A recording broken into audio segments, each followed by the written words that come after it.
पौराणिक कथाओं के अनुसार एक समय की बात है, रंभा और करंभा नाम के दो भाई हुआ करते थे, जिन्होंने शक्तियों को प्राप्त करने के लिए घोर तपस्या की थी।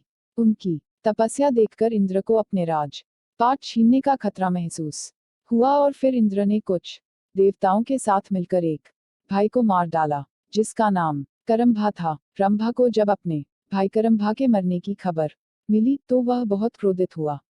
इससे रंभा में बदले की आग लग गई और इसलिए वह अपनी तपस्या में और कठोर हो गया। उसने अपनी उपासना से कई देवताओं को खुश किया और उन्होंने उसे वरदान भी दिया कि वह बहुत शक्तिशाली हो और वह किसी से पराजित नहीं हो सकता, न तो देवताओं से और न ही राक्षसों से। एक बार रंभा ने एक मादा भैंस को देखा और रंभा ने उसके साथ संभोग किया। इसी बीच एक नर भैंस आया और रंभा की हत्या कर दी। दुखद की बात यह थी कि रंभा ने किसी जानवर से सुरक्षित होने का वरदान नहीं लिया था। जानना चाहते हो पुराने मंदिरों के बारे में? अनोखे मंदिरों की अविश्वसनीय और रहस्यमय तथ्यों की कहानी। इस घटना ने मादा भैंस गर्भवती होगी और उसने आग में कूदकर आत्महत्या कर ली। जिस क्षण वह आग में कूदी, उसी समय आग से आधा भैंस और आधा मानव बाहर आया, जिसका नाम महिषासुर पड़ा। महिषासुर ने देवताओं और दैत्यों को पराजित किया। उसने देवलोक पर हमला कर उस पर कब्जा कर लिया और सभी देवताओं को बाहर निकाल दिया। सभी देवता ब्रह्मा जी के पास गए। ब्रह्मा जी उन सबको विष्णु जी और शिव जी से मिलवाया। देवताओं ने विनाशकारी महिषासुर द्वारा उनके ऊपर किया गया अत्याचार बताया, जिसे सुनकर त्रिमूर्ति को बहुत क्रोध आया। इसके बाद त्रिमूर्ति की आंखों से ऊर्जा प्रकट हुई, जो एक नारी का रूप बनी। सभी देवता उस शक्ति को देखकर प्रसन्न हुए और सभी ने उस शक्ति को मां कहकर माना। इस तरह मां दुर्गा की उत्पत्ति हुई। भगवान शंकर जी ने देवी को त्रिशूल भेंट किया। भगवान विष्णु ने अपना चक्र निकाल कर देवी को दिया। वरुण ने देवी को शंख भेंट किया। अग्नि ने इसे शक्ति दी। वायु ने उसे धनुष और बाण दिए। देवराज इंद्र ने अपना वज्र दिया और ऐरावत हाथी ने अपना घंटा उतारकर देवी को भेंट किया। यमराज ने उसे कालदंड में से एक दंड दिया।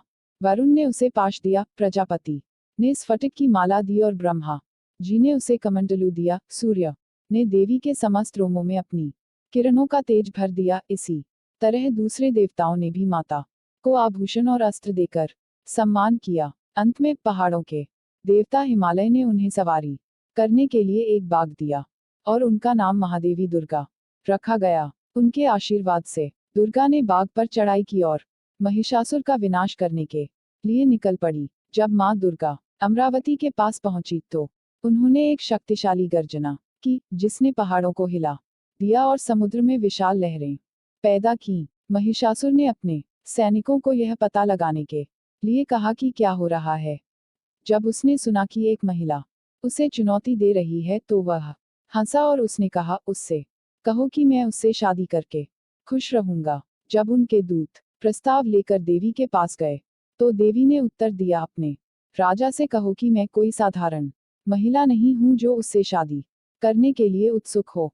मैं महादेवी हूं और मेरे पति महादेव हैं। मैं उन्हें अमरावती छोड़ने और दुनिया के नीचे अपनी जगह पर लौटने के लिए कहने के लिए आई हूं। अगर वह नहीं गया तो मैं उसे नष्ट कर दूंगी। जब दूत ने आकर महिषासुर को सारी बात बताई तो महिषासुर क्रोधित हो गया। उनके प्रमुख योद्धाओं ने घमंड से कहा, महाराज हम जाएंगे और इस मूर्ख महिला को ठीक करेंगे।